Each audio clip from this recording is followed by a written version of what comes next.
Dad Bods, something we're very familiar with. But what if we wanted to lose the Dad Bod in 30 days? It's beach season. Go from Dad Bod to Beach Bod. Right?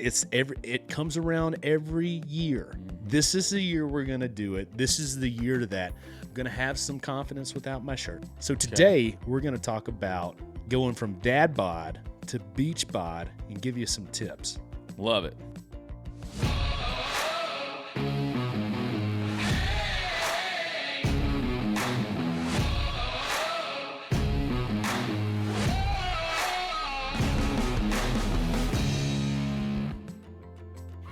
No, we got a short runway here. I mean, we're looking at April. Maybe got 60 days to do it. So, what's your definition of confidence? And what's your definition of beach bod? Funny you should say that. I've got some pictures here for you, and we'll put them here. All right. If you had to assign a name to each one of these Dad Bods, so I've got five pictures of Dad Bods here. Okay. Right? So if you were going to name that Dad Bod, what would that Dad Bod be? Living and loving life. Doesn't give any F's. Yeah. That's exactly what that Dad Bod living is. and loving life. Yeah. High confidence level. High confidence level. He's rocking it. Bad body composition. Yeah, he's probably full Dad Bod. He owns the Dad. He's never going to change. No. He's in there. All right. Yeah. This guy right here. What would you name that one? I have zero confidence. I'm not working on it, but I have zero confidence in this. That's the old swim shirt Dad Bod. Yeah, swim shirt Dad Bod. That's every year. That's right. I'm going to Dick's Sporting Goods. I'm going to buy me a new swim shirt because this shirt's never going to come off. Yeah. And I'm going to, whether by sea, land, or air, I'm wearing this shirt. All right. This one right here. That's one you've seen roaming around on the beaches right there. What would you call that one? I'll call that one. I may here be on the beach, but I really want to go fishing. Like that's the I'm here to fish shirt. But my family took me to the beach and I don't want to be here. I still want to be out on the boat. We call that the dual purpose dad. Dual purpose dad. That's where you're not really you can button it down the Columbia sports shirt and show some chest hair. Yeah. Right. So if you don't have moobs, right? That's right. You can showcase the upper body a little bit. That's right. And you're versatile enough. And hey, did I go fishing or? Yeah. All right. I just got off the boat. Just got off the boat. That's What right. about that one right there? Oh, that's loud and proud. That's kind of like a toe in the water. Like I got a little bit of the guns, but I got a little bit of the gut. Like we're looking good up top. Yeah. We got the traps. We got the shoulders. Yeah. I work out. I'm wearing a tank. It's a tank. Yeah. Yeah. So the tank is like there's some confidence there, but we're not ready. We're not ready to go all. All right. This is kind of hard to see here on a perfect picture. You say what would you name that one? That's I think that's a legit Dad Bod. Like that's a hey, I work out. I'm in my 30s to 40s, right? I have kids, so I can't go all in, but I'm confident. Like I lift, but I don't have abs. So that one you can't really see it well in that because it's a black and white photo. But that one is the hairy Dad Bod. The hairy Dad Bod. The hairy Dad Bod. Okay. Where you just, I wasn't examining his chest hair. Sorry. You have a built-in shirt, so it covers up some folds. Covers up some folds here. Okay, you plan this. I like it. All right, so if we're looking at a calendar, and let's say roughly 6 months out. Okay, so let's say work in 6 months. May to June is where we'll say May is the cutoff. Okay, right. May is still kind of cold depending on where you're at, but we're just going to say May. Yeah, that's fine. So if we're looking at a calendar, if you start in October, and this is assuming that you're in a 25 to 35% body fat range, right? You start in October. Mm-hmm. Can you get pretty ripped in October? What's your definition of ripped? I mean, you want abs, or do you've you probably want like sexy shirt here guy? You've probably gotten under to 20%. Yeah, you're going to start to see some definition here. Yeah, absolutely. 6 months if you stay consistent with it. Absolutely. So starting in October, you could get ripped. Maybe we'll say October, November, December. Depending on that, you lose a little time, but you can get in really good shape. Yes. January, I'm thinking you can get solid. but not ripped, you're probably not going to come out of that 20% if you're depending on where you started at. But you're gonna feel confident. You're going to be out of that shirt the majority of the time if you really. I think so. And then we get into February. I think it's tank top. We're gonna go tank top, and because your arms are going to lean up first. You're going to look good. So you'll probably have some tan traps up top. Yep. If you start in March, you're probably going to be compression shirt, swim shirt dad, depending on your confidence. Yeah. And if you wait to start till April, which is where we're at today, you're screwed. Likely probably going to be leaving that shirt on. Yeah. Today. So I want to open up with this multi-purpose shirt. The Columbia Sports shirt. Yeah. Just keep undoing buttons. Yeah, of course. Okay. Body fat percentage for the dad bod. What range would you put it in? I kind of hinted at it a little bit, but where would you say it is? We're going to have a nice visual here. Okay, so if you go by charts, I would say 25 to 30-ish. What's your upper limit of dad bod in terms of body fat percentage? Oh, I mean, I would say 30. I mean, as the max. You think 35 is too high? Yeah. Oh, yeah. You don't. I mean, honestly, you don't see a lot of. I mean, I don't run into a lot of guys that are 35% body fat. That's getting on up there for males. But that's just coming into your gym. I'm saying general population. General population. There's probably some 35%. Oh yeah, there are. I mean, but I don't think. I mean, that's big boy territory in my opinion. Okay, so we're saying 25 to 30 is that bad bod plus ish, and it can vary. Because if you're at 25 to 30%, like you have some muscle mass, on you. You're right, and you can kind of tell. Okay, this guy works out a little bit, but you're getting in over 30. That's hard to tell. You've got a nice little coverage of adipose tissue. Yes. So, but everybody's body varies. I mean, you could be 20% and still 100% look like you have a dad bod. Everybody's a little bit differently. Okay, so let's start here. Where do we start? How much time do you have? Or put some parameters on that for me. Okay, so if I'm a dad and I'm like, man, 45 days, 30 days out. Oh, okay. I've got to get ready for the beach. Okay. Right. So fast track acceleration. All right. What is the first area of where I start to even begin this? Nutrition. Like, how do I begin to? Yeah. So okay, you say nutrition. Nutrition, 100%. And do we start with calorie goals? Like, is that? Yeah. So, I mean, the first thing I would do is, I would get a coach. I would 100% get a coach. Because let's say that's not an option. That's not an option. That's not. This is every man for himself. Every man for himself. Okay. So, every man for himself. It's come a long way. I would not do a traditional diet. Right, I would not go a crash diet like we just discussed a couple of episodes ago. I would go find a macronutrient calculator online. They've come a long way. You can just type it in, macronutrient calculator. They ask your body type, they ask your weight. They now can even say, hey, how much, what's your time frame? Some of them give you time frames. And you say, I want to lose, X amount of weight. Realistically, you're not going to, you can lose 40 pounds in 30 days, but yeah, this thing's going to tell you if you put 30 days, do not attempt. Yeah. So consult with your doctor. Disclaimer. Yeah. Does not recommend. Yeah. So, but macros is going to be the best thing. And macros, describe what that is. Yeah. So macronutrients, proteins, carbs, and fats. So your big three, right? So it's going to give you ratios and how many grams you need to hit per day. And if you're going to do it, no alcohol, no sweets, no cheating, nothing. Hit your macros every single day, and you're going to get results. So that's one. So this calculator is going to tell you how many grams what you need to maintain from a caloric. It's going to give you calories. Caloric. Here's what you weigh. Here's what it takes to maintain Correct. that. To lose the amount. That's correct. Here's the caloric deficit that you have to be in. Plus how many grams of protein you need in the day, how many grams of carbs, how many grams of fat.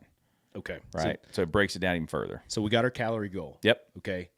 I think when you put in those 30 days and people that love numbers and love math and love data, now we've got a vision. We've got a set. Yeah. And remember, as you start losing weight, you've got to keep resetting that thing. Most calculators won't give you, they'll give you from where you're at now and the deficits you got to reach. But if you lose 10 pounds and you're still working off the same calorie goal, you're going to hit a plateau. Yeah. Okay. So you spoke about it. Top foods to avoid during this sprint: alcohol, sugar. Oh, those are so hard to Two avoid. things. Like if you're if you're starting from I eat fast food, sugar, and alcohol consumption regularly, and when I say regularly, I would say 5 to 7 times or 5 to 6 times a week, multiple meals in a day, or you're taking in, Cokes and stuff like that, dude, that is low-hanging fruit. Cut that crap out, and you'll feel better, and you'll stop dropping weight very quickly. How many calories exist in a daily alcoholic drink, a daily Coca-Cola? Like, how many, when you say low-hanging fruit, that sounds like a good place to start. How many calories do you think you could wipe out just by eliminating those? Well, if you're drinking a craft beer, most craft beers are 300 to 600 calories per beer, right? If you're drinking Michelob Ultra, those are 90 calories, but it's also how your body's processing that on the back end. So, drinks are 200 to 500 calories. And if you look at the sugar content, which is, it's under carbs, but then you're going to go a couple things down, you'll have anywhere from 90 to, maybe not 90. I don't know. It's been so long since I've looked at them. 50 to 100 grams of sugar. And that includes fruit juices too. That's a big thing. Oh, I'm going to drink fruit juice. Look at how much sugar is in that. It's natural. Most of it's natural, but just look at it, and it's still sugar. Yeah, even if you're drinking like straight spirits, people are like, that's an easy low-calorie option. It is. But I think it's based off a 1.5 ounce pour, which is easily 125 to 150 calories. Absolutely. And that's neat. Yeah. So if you have one or two, or you have a heavy hand, that could be a 600 calorie of course. sitting. Yeah. Okay, so talk to me, and you mentioned this in an earlier episode. When you drink alcohol, your body stops all normal metabolic processes. It sees alcohol as a poison to rid that out. That's great. So that's why it's key to ridding alcohol. Yep. So you talked about sugar. Yep. Okay. As a dad, those sugar cravings, they jump up on you in the middle of the night, at evening, after dinner. We got to knock those out. Why? Why? Yeah. Because you're just putting crap in your body, man. Well, that's why. So you're going to, if you take in sugar, you're going to spike your insulin levels, and your glucose is going to spike. And, then you're going into a state of rest where your body is just calming down, and you're supposed to be resting, but your sugar is spiking. And now you're not burning any major calories for 7 to 8 hours. So it's almost like the same response with alcohol. Yeah. Your body goes to normal.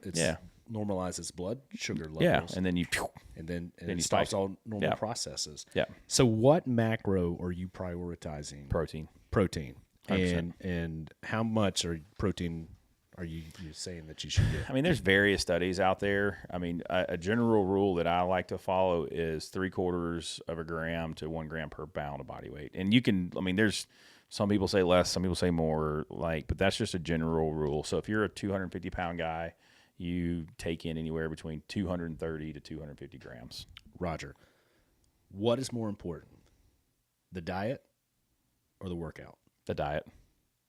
Percentage-wise, weigh it. Put it on the scales. Oh, 80% the diet. 80% diet. Absolutely. 20%. So at 80%, you're saying that you could probably just get there alone by diet. You could. Okay, but you'd probably be a little bit. You're not going to fast track. Yeah. Okay. So, and it depends on starting level too. So this is where it's all relative at this point, right? The questions that come up that I've seen. So we got the calorie goal, we got the nutritional line. We don't have a diet plan for you, but we're easy mapping it here. The workout plan. Are we lifting heavy weights, low rep, high rep, doing more cardio, long distance? Like, what does this look like in our short 45 to 30 days? What is the style of workout programming that we need to do? Intensity. But that's all relative. We'll define that. Depends on where you're starting from. So anytime that you can walk away from a workout and be like, okay, I freaking worked out, right? And that doesn't mean spending 2 hours in the gym. You know what I mean? At this point, I don't think you're in hypertrophy mode where you're trying to build lean muscle and get big. So I would say max an hour. You definitely need strength training in there, but I would say max hour workout. You're constantly moving. You're little rest in between to catch your breath. How much are you resting in terms of seconds between sets? If you're in a Globo gym, 30 seconds maybe, but you're constant. And I would superset.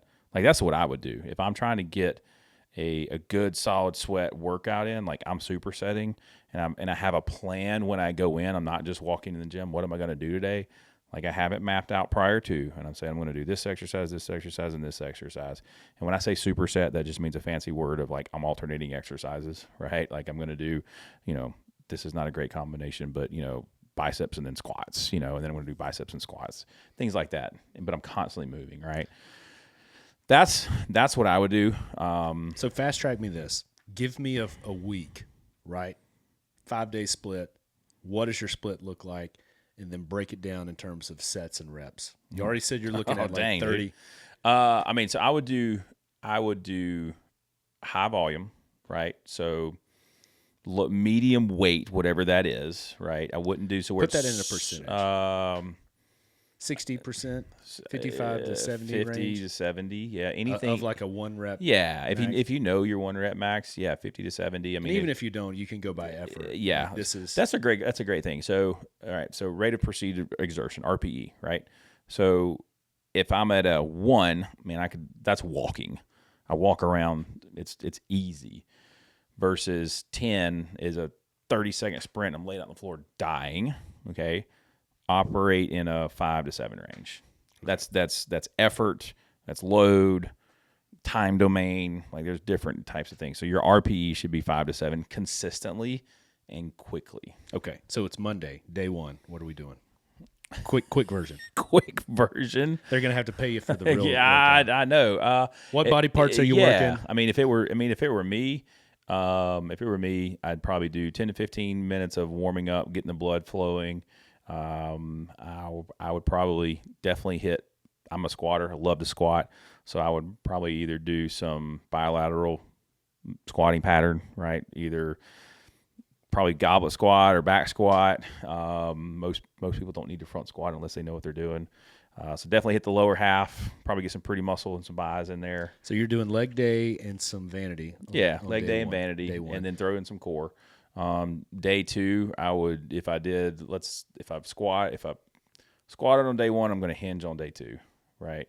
So you can kind of break it down like that. Like you have a hinging movement, you have a squatting movement, you have a pushing movement, you have a pulling movement, right? I would couple those together. So like day 1, I would, squat and push. On day 2, I would hinge and pull. And then whatever body parts you want to do with that. So does that actually equal out to be, and while you may have more one that's dominant, yeah, like Monday may be more dominant, but you're also doing upper. Yeah, so of essentially course. You're doing like a total body. I would do total body every single day. Yeah, so you're kind of doing like a push pull. Yeah, push pull. Monday, Tuesday, Wednesday. Yeah, exactly. With a good warm up in, but the push pull is quick. Like we're moving. We're not spending. I would set a timer, and I would do an hour. 15-minute warm up, and then I'm hitting it hard, and then I'm moving. So with 45 to 30 days out, are you going 7 days a week, 6 days a week, 5 days a week? It's all relative, right? So let me say this: depending on your starting point, if I'm talking about myself and I'm going into a hard cut, I've been training for a while. I'm training probably 6 days a week with 1 day rest, depending on how much sleep I get, depending on what kind of recovery I have, and I'm kind of listening to my body. If I am so sore, I'm not going to go to the gym. I'm going to go walk. I'm going to get outside. I'm going to move. So I would say move for 6 days and then have a day of rest. On your day of rest, are you adjusting your calories or are you keeping it the same? If you want to get deep in the minutia, yes, you should. Your protein does not change, but you can adjust the supporting macros. Carbs, fats. Carbs and your fats. Yeah. The carbs that we are eating, what types of carbs are we eating? I would do I personally would try to stay like sweet potatoes. I wouldn't do really any breads, right? I would do sweet potatoes, rice. Those are my 2 go-to. It's just sweet potatoes. White rice, brown rice. At this point, Fiesta rice. I don't think doesn't matter. At this point, now I know Fiesta rice because a lot of times they're going to throw, brown rice is no good. Fried rice. No fried rice. Yeah, yeah. At this point, just getting it in. If you're trying to go from like 10% body fat to 8% body fat, that stuff's going to matter. But if you're trying to go from 26 to 27 down to 20 at this point, doesn't really matter. What about cardio? Are you just assuming your workout is going to cover your cardio, or are you doing additional cardio outside of that? Remember, it's a sprint. This is intensity now, right? So I think if you're any type of caloric burn is going to be good. I'll just put it like that way. Any type of caloric burn is going to be good. How many times a day do you have time to work out? Are we talking about dads here? Yeah. Okay, so you're getting probably one workout a day. Yeah. You're probably getting an hour. So intensely do exactly what I said in some very fashion. Extra cardio is great. If you have the time, get your heart rate up 20, 30 minutes. You don't have to do it for an hour and a half. So the last factor that we didn't really talk about is sleep, which is going to be crucial during this. I mean, you are going to put your body under significant strain. Mm-hmm. It's not sustainable, but we're focused on a 30-day run here. Mm-hmm. What does your sleep look like? How many hours are you getting? I know you're going to say it's all relative. What can you do? Blah, blah, blah. But ideally, what would you do? And I know it's hard. 6 to 7 hours. I mean, I think realistically, kids with parents, if you're getting 6 to 7 hours, you're doing well. We also didn't talk about water. Mm-hmm. Half your body weight in ounces, minimum. But that is probably one of the most critical elements of this whole thing. If you are not hydrating, and instead you're drinking diet sodas, diet Pepsis, Cokes, that's probably going to have very significant impact on your gains. Yes. Water, and then I would absolutely throw some electrolyte solution in. If you're going this hard, have some electrolytes in there with it. And we talked about this too, the like diet sodas, and then even some of these things that the Mio that you spike water with to make it flavored. That's not as bad because it's very diluted, but those things cause a fake insulin spike, and then once you crash, you have this. If your normal sugar craving is probably out of 5, this makes it a 10. Correct. So while in theory those things aren't, I mean, they're 0 calories. There's a lot of preservatives and junk in there. It's just a response that your body But it is going to make you have a very hard time being disciplined in those. Yeah. And that's probably the biggest key. Stay full. That's why protein. And so protein not only does it the building blocks of muscles and everything else, right, that we can get all sciencey on, but it also your body takes time and it has to work harder to process that. So what does that mean? It means you stay full, right? And if you're full, you're not going to crave that stuff. Yeah. So that's another help. So we're a week out. We've been following all these things. Any final tips that, like, I can think of one. I know we didn't talk about fad diet, but if I'm going 7 days out, and I know I'm going to be on the beach and I feel pretty good, I'm going to go with it with water and keeping sodium, right? Like, you got to keep those electrolytes in. But I'm going to start cutting back on the carbs, mainly because you're not holding as much water, so you're not going to feel bloated, and you're going to feel leaner. Yeah. So your confidence level, whether it comes out, you're going to feel better, and you're not going to feel... Your workout productivity is going to go down. For sure. I mean, your production in the gym's going to go down because you're not fueling your body with the energy. We're 7 days out. Yeah, we're at the finish. I'm just making that a statement. Like, if you think you're going to go in and lift and have the same energy, but you're cutting carbs, like, you're doing it at that point for pure aesthetics. Yeah. So we doing it, man? Are we going 30-day sprint? Bro, I've been doing it. I'm 6 weeks out without alcohol. Good for you, brother. No, right? Now, I will say this: the Easter candy in the house is not helping. Yeah, it's the kid snacks that always bring me down. But I'm throwing it out there. Okay, I'm throwing it out there. I have a big goal for the next 12 months. Huge goal. What is that? 12% body fat. 12%. Never been there. Where are you at right now? Last time I did, I was at 25. So we got a ways. Yeah, but you get a year to do it. Got a year to do it. Yeah. I like that. So I got 12%. We'll have to change the name of the show. Yeah. Are you going 12% too? Why not? I don't know. 12. I mean, we'll just be really fit. Not fat podcast. No, hey, it's where we came from, man. It's where we came from. No, I just have a big goal, man. I have a big goal. I've never been that lean before. It's the discipline it's going to take to get there. That's part of the reason the no alcohol is going on. You know, I'm still working on some of the sweets and things like that creep up. But big goal, man. It's not a dad bod. It's a father figure. It's a father figure. That's right. So we hope you enjoyed our take on that. Realistically here, if you're way out of bounds and not where you need to be, or 30 days for anybody's not going to do anything unless you're in the realm.